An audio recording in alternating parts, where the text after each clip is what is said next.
There are moments in conflict reporting when the line between battlefield and civilian space appears to collapse entirely. And tonight, that line is once again under scrutiny following a deadly strike in southern Lebanon that has drawn immediate international attention and sharply opposing narratives.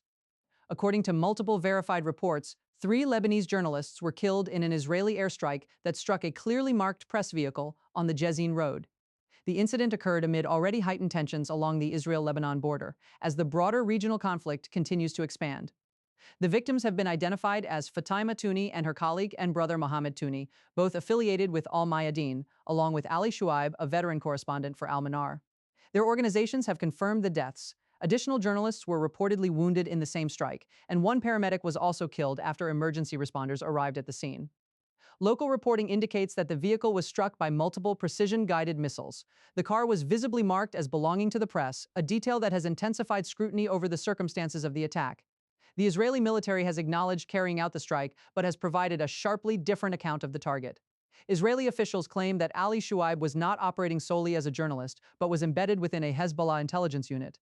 According to their statement, he had allegedly been tracking Israeli troop movements in southern Lebanon and distributing what they describe as Hezbollah propaganda. At this stage, those claims remain assertions from the Israeli side. No independent verification has been presented publicly to substantiate the allegation.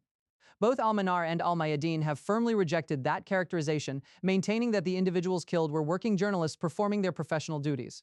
On the Lebanese side, the reaction has been swift and forceful. President Joseph Aoun described the strike as a violation of what he called the most basic rules of international law, emphasizing that journalists are afforded protections under international humanitarian frameworks. He labeled the incident a blatant crime, pointing to established norms that are meant to safeguard civilian roles in conflict zones.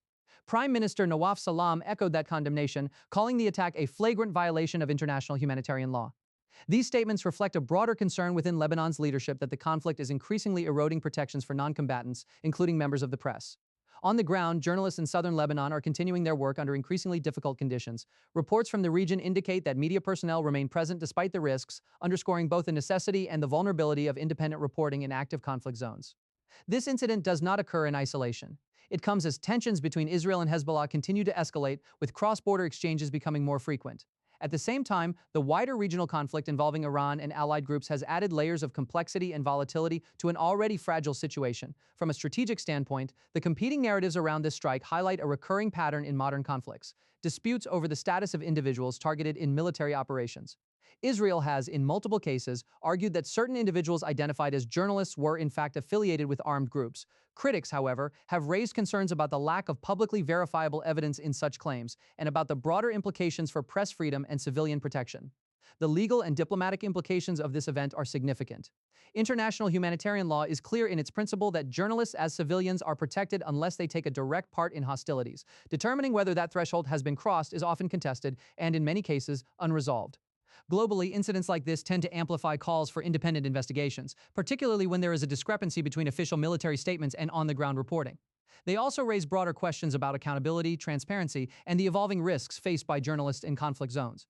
As the situation continues to unfold, what remains clear is that this strike adds another layer of tension to an already volatile region. It reinforces the fragility of civilian protections in modern warfare and underscores the growing difficulty of distinguishing between combatants and non-combatants in highly contested environments. And for those still reporting from the ground, it is a reminder that the act of documenting conflict has itself become increasingly dangerous, caught at times in the very crossfire it seeks to explain.